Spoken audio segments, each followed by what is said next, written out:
Hello everyone. I'm happy you're with me this morning. This is Linda at Icky Chic Designs. And today I was going to talk about some of my boho trim that I create and maybe show you how I do it so that if you want to do some of this at home, you can. Now, it lends itself to a lot of different applications, especially in my junk journal embellishment projects and other things too that I'll be showing in another video, small gifts and things that I have embellished with this trim. And so stay tuned for that. What I'm talking about, in case you're not familiar with it, is the trims that I have available on my Etsy shop. These trims are created with torn fabrics, little strips of torn fabrics, and also what you would call snippet cuts of fabric. And put together, they create some really unique and awesome trim. Now this one's on a backing of 1.5 inches wide. This is just a piece of like raw linen. And this is 2 inches wide, and it's on a piece of muslin. It can go on, the backing can be anything actually that you've got. I use some just plain cottons that I have quite a bit of yardage on. And I like the muslin and the linen, so I use that a lot too, because I leave my edges kind of free, so that way I like that look when it shows. As you can see, they're a combination of just about anything you've got. Now, to do this successfully, you do have to have quite a good selection of fabrics and torn fabrics. Here's a pile that I've got. This is just a tiny little bit of what I have. I have a couple of drawers full of torn strips of fabric of all kinds. So you do have to collect some of that. And then I just pulled out a handful of stuff that I throw also in another drawer. These are threads and snippet pieces and whatever I've got here. Just, you get the idea. It's just stuff. But normally little bits that you might throw away if you're working on a project. And I don't throw anything away because I love the boho look. I love the raggy look. And to do that, you've got to have a stash of these things. So if you don't have it now, start saving that kind of thing. If you're not a fabric person, you might have to buy some. Many people make available bags of, torn fabric or snippet pieces, things like that. So you can look for that in your favorite Etsy shops. And so again, people say, well, what can I do with that? Once I get it made, what can I do with that? And I make these in short strips, whatever I have laying around in the fabric, but also make it in 1 yard strips. That way a person, I make those available, and that way a person can cut off what they need when they need it. But they'll still have a little bit of a stash there, and that will look a little different all the way down the yard, because as you can see, as you're changing these things, the whole look and color and combination changes. So what can you do with this? Well, let me give you a couple of applications. Here's one that I put into a paper clip. You just wrapped it over the paper clip, sewed it next to that paper clip and around, and it makes a really adorable paper clip. Let me get my prototype journal out here, something that I just used to show application with. But your imagination is really the only stopgap that you have. But there is idea of what, you know, a paper clip with one of this might look like. And it's really cute. Adds a little fabric textile element to your journal. And here's one that I did. Now this is just I use it like a little bookmark at the top. It sticks out with a little embellishment there. But it has a little pocket here that's created by cutting, just by cutting a piece off of this. And I sewed mine on, but it could be glued on. And it just makes an instant little fabric embellishment. I did the same thing up here with this. Just folded it over, cut it to fit my little pin there, and another little embellishment that's very unique. Now, some of you know I make and create these page overs that I call page overs anyway. I think they're very unique. They make a good, you glue it here and here, and they make a good pocket on this side. And when you flip it over, you have this boho trim on this side, and glue it down, and you've got another tuck or pocket in there. And it's just a complete fold over. Very, very useful for this trim in that way. Okay. I also did this little card, and I started out with a piece of boho trim across and just added some elements around and sewed it. So you can use this in multiple ways. Another thing you can do with your strips is just use them in creative ways. This is just a card that I'm working on. I will be backing that. But it's just some of my strips sewn on before I put them on the boho trim. So just, you know, use your imagination and try doing something a little out of the box for you. Now, I thought I would show you just step by step here how I might do this. Now, I do this while I'm at the sewing machine. So it's being sewed as I create. Nothing is pre-planned. Nothing is laid out ahead of time. I will simply grab something out of my strip pile here, and I leave all these threads because I love the look of them, and I will start, let's say, right here. And what I will do then on my machine is I'll use, normally on this first strip I use just a straight stitch. I'm just trying to get it adhered. I don't do it all the way out to the edge, okay? I come in and do it a little bit shy of the middle, and I start sewing down that, okay? And then after I go a little ways with that, I'll pick something different. I'll cut this. Let's say I cut that. Then I'll grab something different. This is a piece of gauzy fabric that kind of rolls up on itself, and that's just perfectly fine. When I'm sewing at the machine, I will stop just shy of my end. Now I will pick that up and I will tuck the neck piece underneath.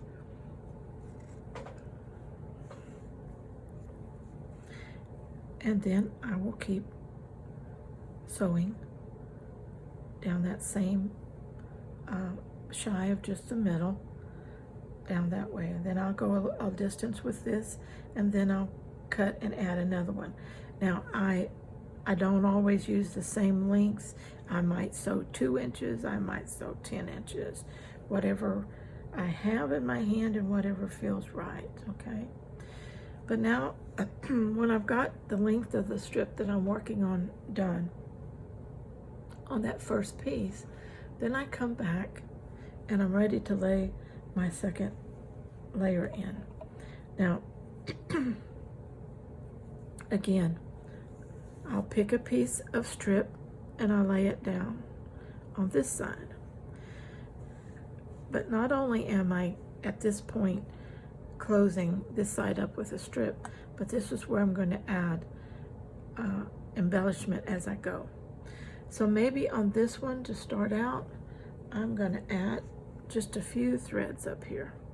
Okay, so I'm going to put that on there, and then as I start my sewing, I'm going to be using a wave stitch so that I can catch a lot of this, and I'm going to be coming down the middle so that I can catch everything in this one go. Okay, so I'll do a little bit of that, and then maybe I have a little leftover piece here. I might decide to stick that in there, and I will continue to sew down that. I have the little glitter thing that I might just tuck in there to change it up a little. Continue to sew down that.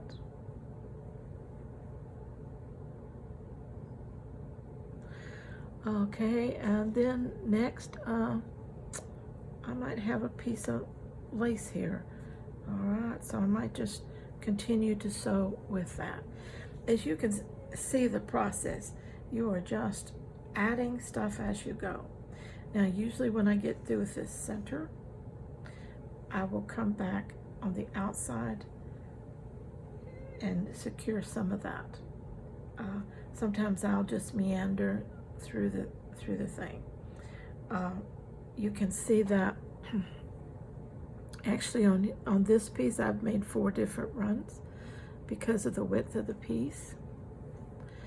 On this one, let's see, there are actually 2 runs on it. It's whatever you think it needs to keep it attached. Everything doesn't have to be down. You can have you can have edges that aren't down. You can have things like that. Your outside edges, I said, doesn't have to be completely down. This is boho raggy trim. You want it to look boho raggy when you use it, and so don't overthink it. Don't be so meticulous that everything's got to be just perfect, because it doesn't. Now, if you're adding pieces across, or the wider you get, the more runs it will take to secure things. But you want to put in as much stitching as it takes to secure it, is what I'm trying to say.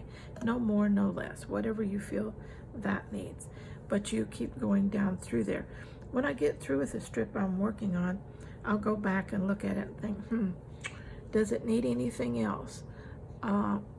And I think, well, you know, it could use just a little bit of glitz right there. So I'm going to come back then, and I'm going to probably just do a little meander through that and be done with that.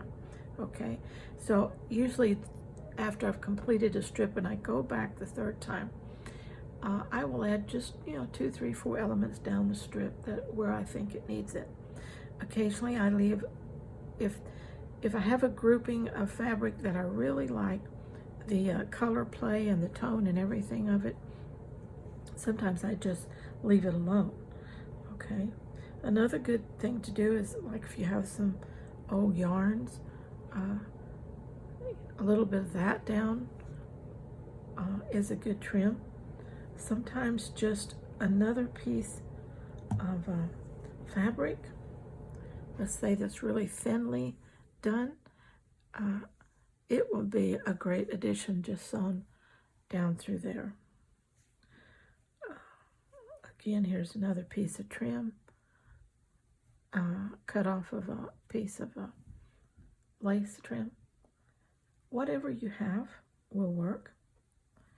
Little bits of whatever, I don't know what you call this, but little bits of whatever will add bling to this too. A lot of times little pieces like this I will use when I'm trying, where my conjunction is here, where I've laid one piece over another to start it. Sometimes I don't want that to be just obvious all the way, so that's where I'll lay something on top, and that will cover that. and it doesn't become so obvious. So you can create just wonderful things by creating your trim first. Now, you know, actually I sell a lot of this because it seems like today a lot of people don't have sewing machines. They never learn to sew. They don't like to sew, or they don't have a good stash of fabrics and different textures and things. So people who, like me, who offer those things,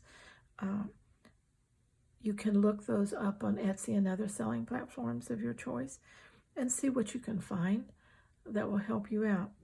Now, this definitely is a sewn project. So if you don't have a sewing machine, this really can't be done. It's too time consuming to do it by hand. It can be a slow stitch process, but it takes forever to get through a yard of fabric doing it like this. So you definitely need a sewing machine. So you can, though, adapt the same concept to paper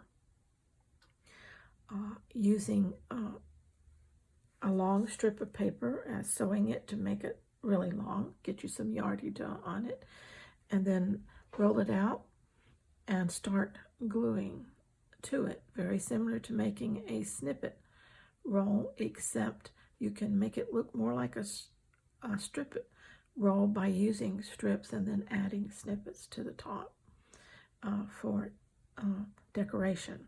So you can do the same thing with paper if you like the look, and then roll it up and use it whenever you need it, okay? But I love textiles because it gives that feel, that look. It gives a vintage look to anything that you use, just about. And it's something people, believe it or not, they love to touch. And because it does give that textile feeling, people who look at my trim always have to touch it. And so when it goes into a book for any reason, for instance, like this piece here, it's a snippet strip over a card I made. People will always touch that. They'll straighten it, they'll work with the fringe, they'll just feel it. It just seems to be human nature. So adding a textile element gives a tactile feel to your book, okay? I love fabric covers because of that. Whatever fabric is on there, I love that feel because it adds to the whole book, okay? So think about using more fabric in your books. If you don't sew at the moment, think about maybe adding that to your skills, adding that to your supplies, adding that to the things that you're going to learn, okay? Now, another thing I wanted to spend just a moment on was the new pockets that I'm making right now. And these are made with these fabric strips. Again, let me pull out so you can see what it looks like here on the page. These are so adorable. Don't they remind you of an old fence where stuff has grown on it, weeds and all kinds of stuff has grown on it? That's what it reminds me of. But it makes an adorable pocket in your book. And again, it has that tactile sensation when you feel of it. When you leave areas open in this weave, you can see the element that you stick in there. Mine, I create out of 3x3 pieces of this trim that you can get at the craft store. These are small. I work it with the torn strips of fabric. Then I go on the back and I sew a thin strip of paper.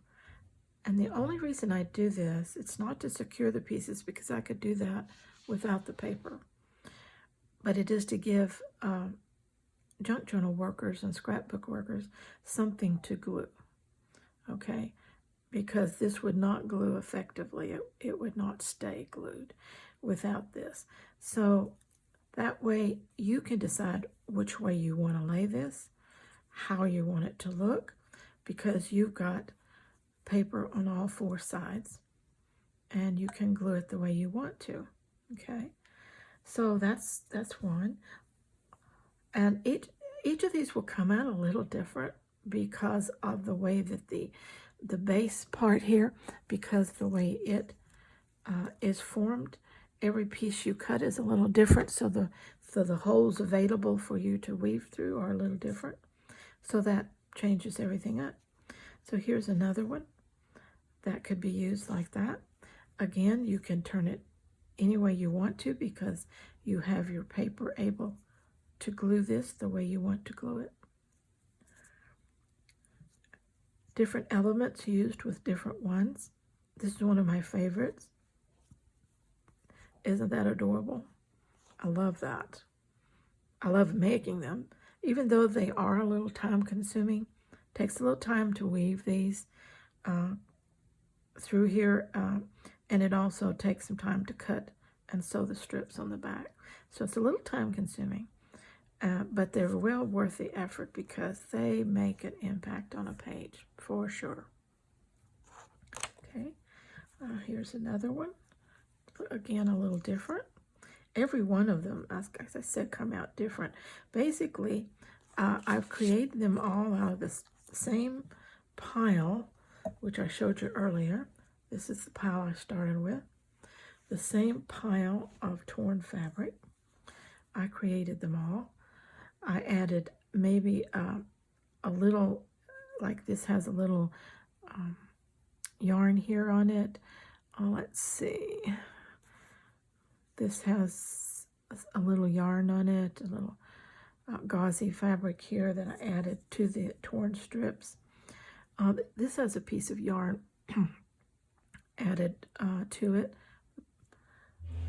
The torn strips plus something that you think is decorative. Here's a little piece of cut yarn on that one. Always leave some see-through area because that makes it have more of like the fence look. Now you could weave it all, but that would have more like a basket look, which would be okay, I guess, too.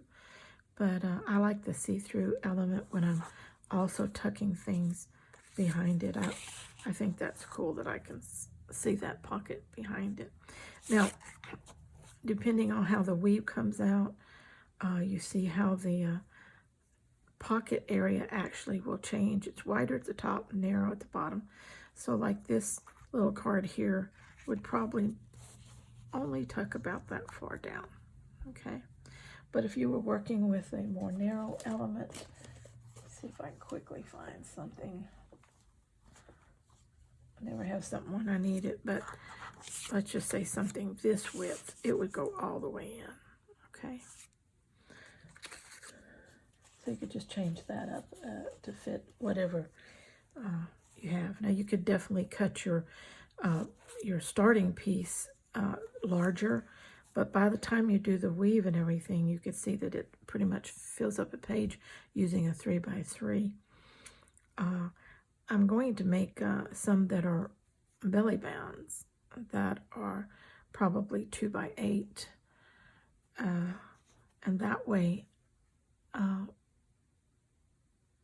they can go under probably 2.5x8, and then they would be easily to slip things under them like a belly band. I think that those would look cool with this weaving technique too. So okay, that's all I have for today to share with you. I'm sorry it's been so long since I've made a video. I've been consumed with life matters, as everybody knows. There's plenty of those to keep us busy, but I want to try to make more of these for you in the future so that you'll have some little bit of extra inspiration. As you know my style, I don't create things in live as such.